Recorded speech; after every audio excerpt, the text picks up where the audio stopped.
Assalamualaikum warahmatullahi wabarakatuh.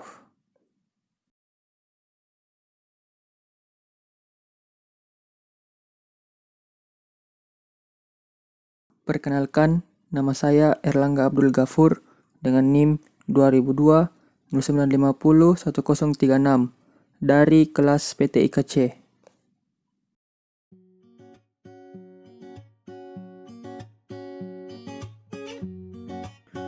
Kali ini saya akan membahas tentang sistem keamanan komputer.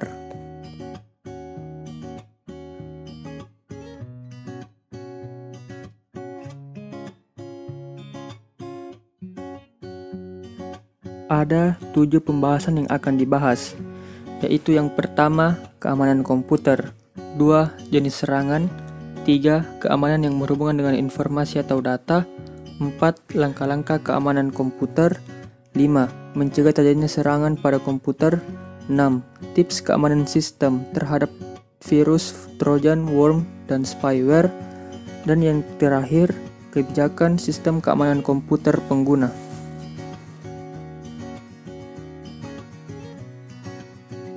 Yang pertama, keamanan komputer. Pengertian sistem adalah suatu sekumpulan elemen atau unsur yang saling berkaitan dan memiliki tujuan yang sama. Keamanan adalah suatu kondisi yang terbebas dari risiko.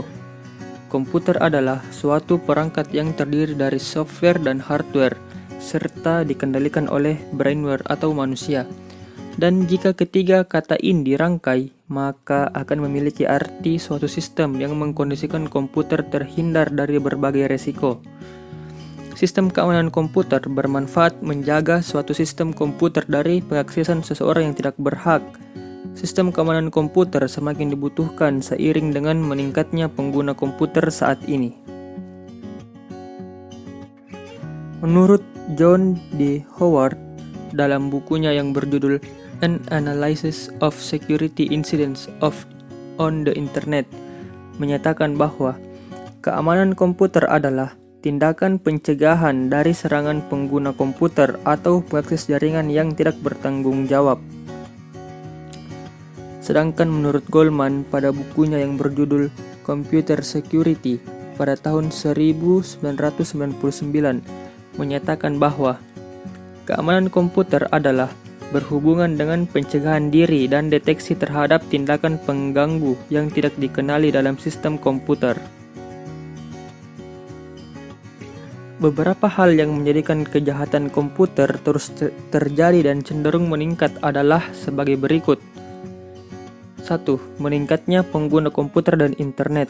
2. Banyaknya software yang pada awalnya digunakan untuk melakukan audit sebuah sistem dengan cara mencari kelemahan dan celah yang mungkin disalahgunakan untuk melakukan scanning sistem orang lain.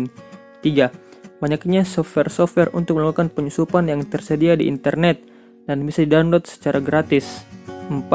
Meningkatnya kemampuan pengguna komputer dan internet. 5. Desentralisasi server sehingga lebih banyak sistem yang harus ditangani sementara SDM terbatas. 6. Kurangnya hukum yang mengatur kejahatan komputer. 7. Semakin banyaknya perusahaan yang menghubungkan jaringan LAN mereka ke internet. 8. Meningkatnya aplikasi bisnis yang menggunakan internet. 9. Banyaknya software yang mempunyai kelemahan atau bugs.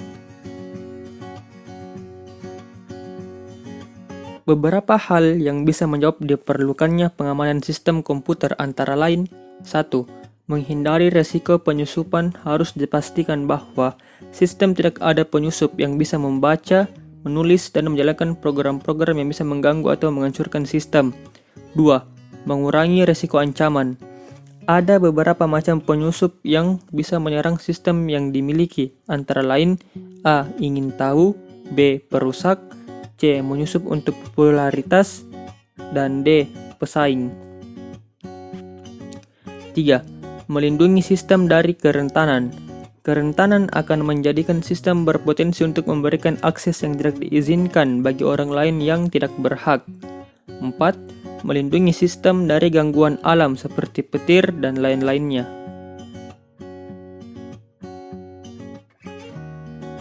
A. Macam-macam keamanan sistem. 1.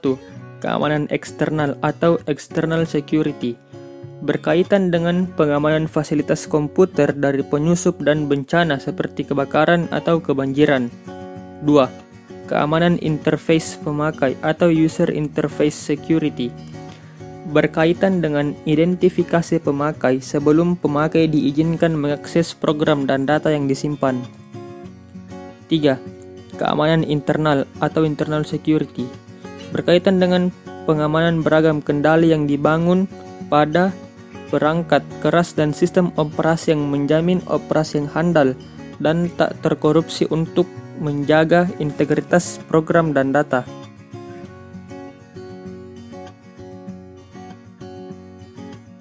B. Masalah penting keamanan. 1. Kehilangan data atau data loss, yang disebabkan karena A. Bencana, B. Kesalahan perangkat keras dan perangkat lunak, C. Kesalahan atau kelalaian manusia. 2. Penyusup atau intruder. A. Penyusup pasif, yaitu yang membaca data yang tidak terotorisasi. B. Penyusup aktif, yaitu mengubah data yang tidak terotorisasi. Pembahasan yang kedua, jenis serangan.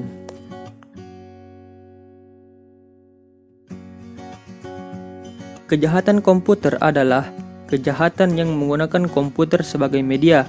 Jenis kejahatan atau serangan yang bisa terjadi dikelompokkan menjadi 4, yaitu 1. Keamanan fisik. Keamanan yang berhubungan dengan fisik seperti keamanan ruangan server, peralatan penunjang sistem terdistribusi, dan media pendukung infrastruktur jaringan. 2. Keamanan yang berhubungan dengan manusia. Manusia merupakan salah satu faktor yang perlu diwaspadai. Istilah yang sering digunakan adalah social engineering. Manusia sering dimanfaatkan oleh penjahat komputer untuk mengorek informasi tertentu dengan berpura-pura sebagai orang yang berhak mengakses informasi tersebut. 3. Keamanan yang berhubungan dengan data. Kelemahan program dalam menangani data sering digunakan penjahat komputer dengan cara mengirim virus atau trojan untuk memantau atau mencuri data pada komputer tersebut. 4. Keamanan yang berhubungan dengan operasi. Yang termasuk di sini adalah keamanan dalam prosedur pengoperasian sistem keamanan itu sendiri. Keamanan komputer meliputi 5 aspek, yaitu privacy atau confidentiality, integrity, authentication, non-repudiation, dan availability. 1. Kerahasiaan atau confidentiality. Kerahasiaan di dalam sudut pandang keamanan adalah menunjukkan bahwa tidak satu pun yang dapat data kecuali yang berhak. Kerahasiaan biasanya berhubungan dengan data yang diberikan ke pihak lain untuk keperluan tertentu dan hanya diperbolehkan untuk keperluan tertentu tersebut. 2. Keutuhan atau integrity. Keutuhan berkaitan dengan konsistensi informasi yang terdapat pada data yang ada pada jaringan komputer, di mana modifikasi ataupun perusakan data yang mengakibatkan ketidaktahuan data ditimbulkan oleh malicious code atau virus atau worm. Untuk menjaga integritas data, sistem harus memiliki kemampuan untuk mendeteksi manipulasi pesan oleh pihak-pihak yang tidak berhak, antara lain penyisipan, penghapusan, dan pensubstitusian data lain ke dalam pesan yang sebenarnya. 3. Keaslian atau authentication. Keaslian layanan yang berhubungan dengan identifikasi, baik mengidentifikasi kebenaran pihak-pihak yang berkomunikasi, yaitu pengguna autentikasi atau entity authentication, maupun mengidentifikasi kebenaran sumber pesan, yaitu data origin authentication. 4.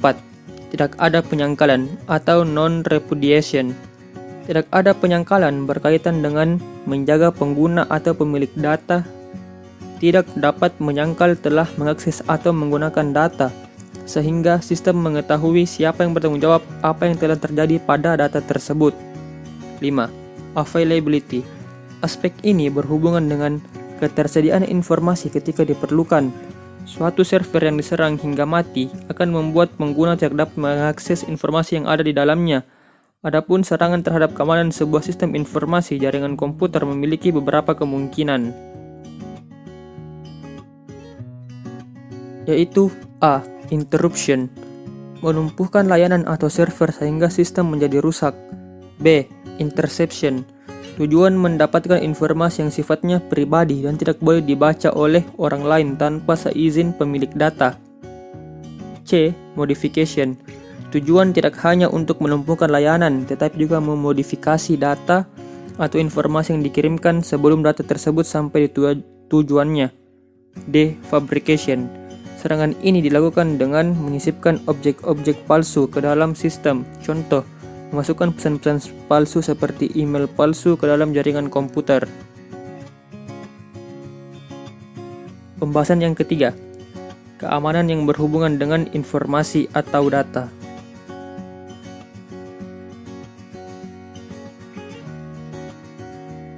Dalam jaringan komputer, seorang pengguna dalam pertukaran informasi atau data harus memperhatikan keamanan data tersebut agar data tetap terjaga keamanan dan kerahasiaannya. Di antara ancaman keamanan data tersebut yaitu 1. Kebocoran atau leakage, pengambilan informasi oleh penerima yang tidak berhak. 2. Tampering, pengubahan informasi yang tidak legal atau tanpa sepengetahuan dari pihak penerima. 3. Perusakan atau vandalism, gangguan dari sistem operasi tertentu di mana si perusak tidak mengharapkan keuntungan apapun dari perusakan tersebut. Dalam pertukaran informasi, di dalam jaringan komputer juga terdapat metode-metode yang dilakukan dalam melakukan penyerangan untuk mendapatkan informasi tersebut.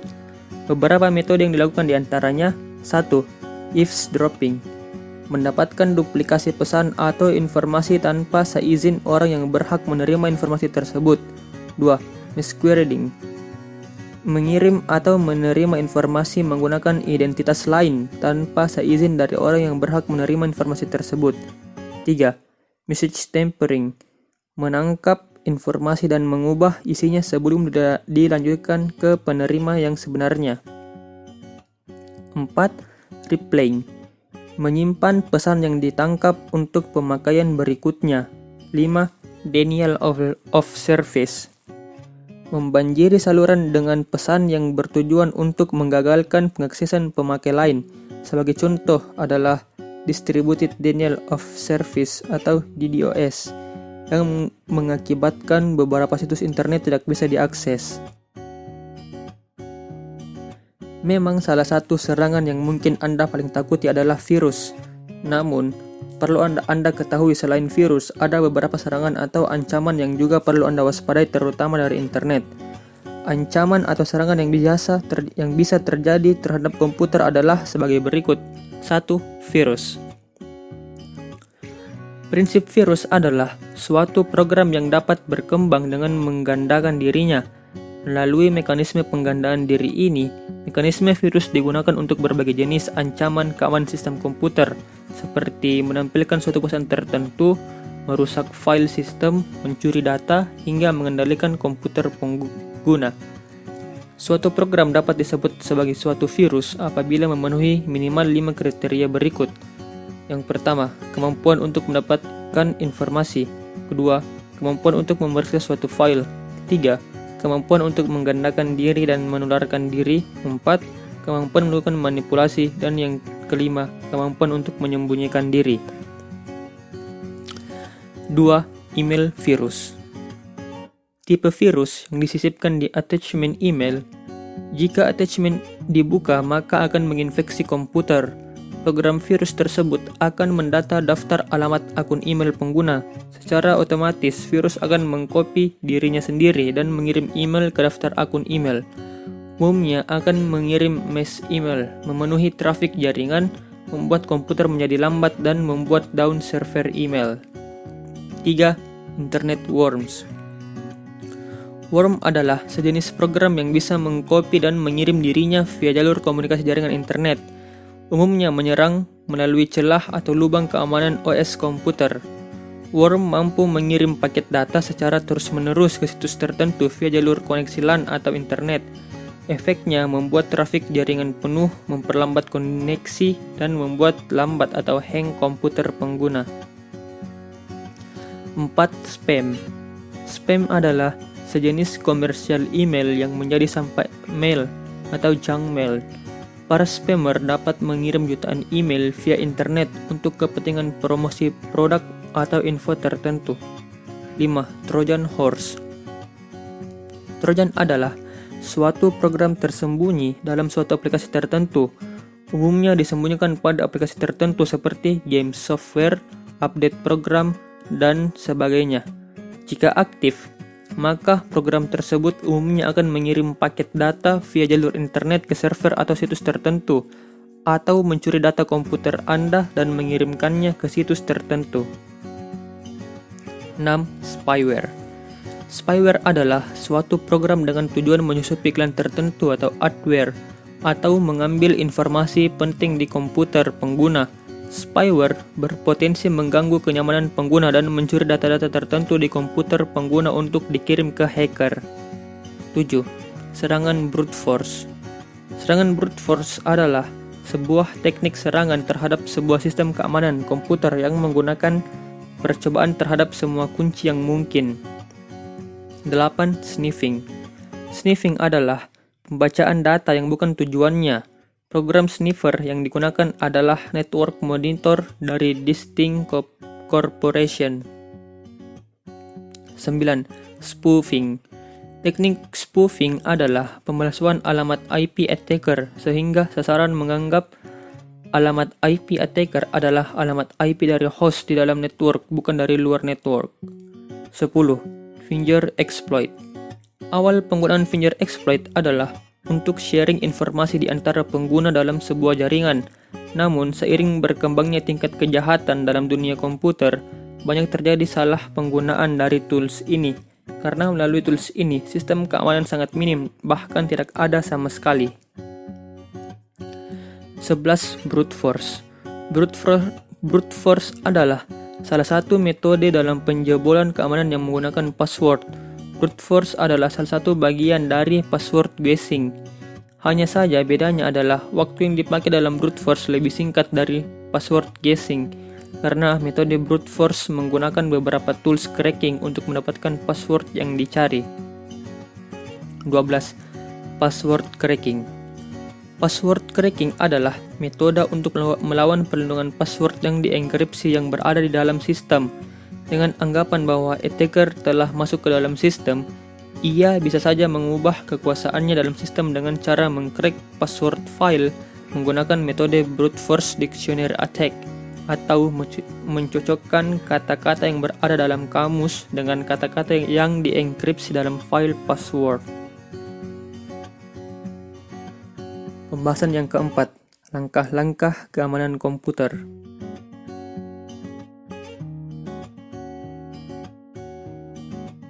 1. Aset. Perlindungan aset merupakan hal penting dan merupakan langkah awal dari berbagai implementasi keamanan komputer. 2. Analisa risiko. Identifikasi akan risiko yang mungkin terjadi, sebuah event yang potensial yang bisa mengakibatkan suatu sistem dirugikan. 3. Perlindungan.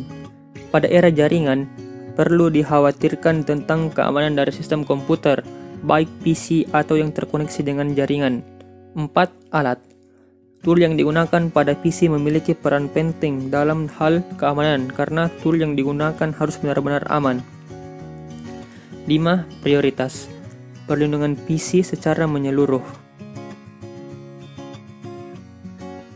Pembahasan yang kelima, mencegah terjadinya serangan pada komputer.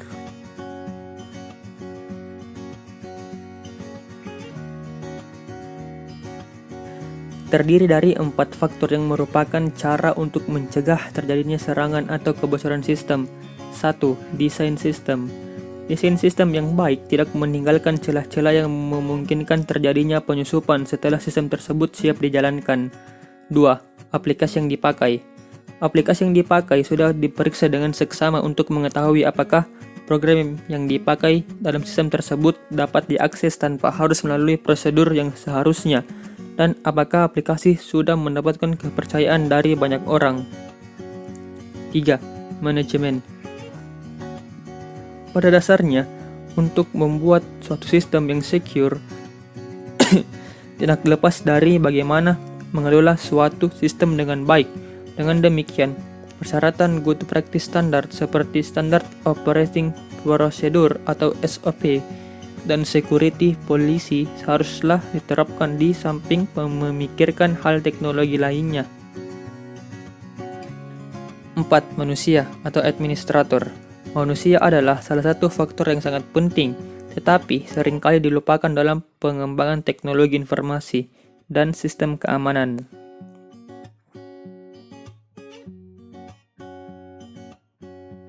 Autentifikasi pemakai atau user authentication adalah identifikasi pemakai ketika login. 1. Cara autentifikasi. Sesuatu yang diketahui pemakai, misalnya password, kombinasi kunci, nama kecil ibu mertua, dan lain-lain. 2. Upaya pengamanan proteksi password. A. Salting. Menambahkan string pendek ke string password yang diberikan pemakai sehingga mencapai panjang password tertentu. B. One-time password. Pemakai harus mengganti password secara teratur. C. Satu daftar panjang pertanyaan dan jawaban, sehingga pada saat login, komputer memilih salah satu dari pertanyaan secara acak, menanyakan ke pemakai dan memeriksa jawaban yang diberikan. D. Tantangan tanggapan atau challenge response.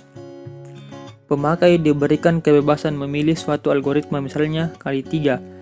Ketika login, komputer menuliskan di layar angka 3, maka pemakai harus mengetik angka 27. E. Sesuatu yang dimiliki pemakai, misalnya badge, kartu identitas, kunci, barcode KTM, ATM. F. Sesuatu mengenai atau merupakan ciri pemakai yang disebut biometrik, misalnya sidik jari, sidik suara, foto, tanda tangan, dan lain-lain. 3. Untuk memperkecil peluang penembusan keamanan sistem komputer, harus diberikan pembatasan, misalnya A. Pembatasan login, misalnya pada terminal tertentu pada waktu dan hari tertentu. B.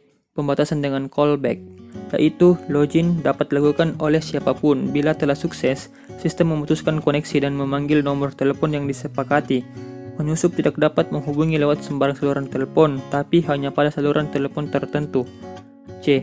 Pembatasan jumlah usaha login, misalnya dibatasi sampai 3 kali, dan segera dikunci dan diberitahukan ke administrator.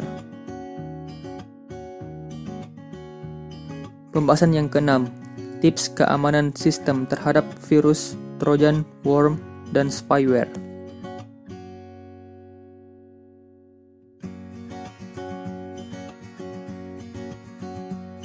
1. Gunakan software antivirus. 2. Blok file yang sering mengandung virus. 3. Blok file yang menggunakan lebih dari satu file extension. 4. Pastikan semua program terverifikasi oleh tim IT di unit kerja masing-masing. 5. Mendaftar ke layanan alert email. 6. Gunakan firewall untuk koneksi ke internet. 7. Up to date dengan software patch. 8. Backup data secara reguler. 9. Hindari booting dari floppy disk. Dan yang 10. Terapkan kebijakan sistem keamanan komputer pengguna. Dan pembahasan yang terakhir, kebijakan sistem keamanan komputer pengguna.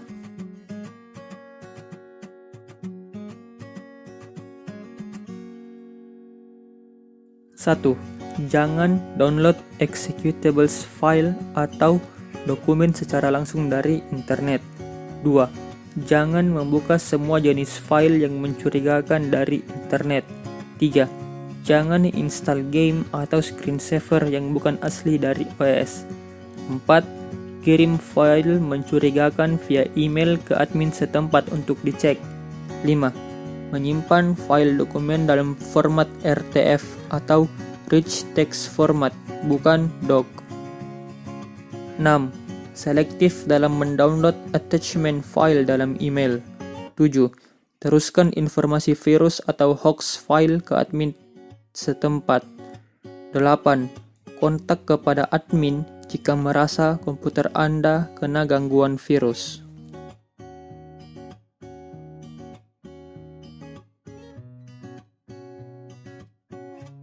Jadi, Hanya itu yang bisa saya sampaikan.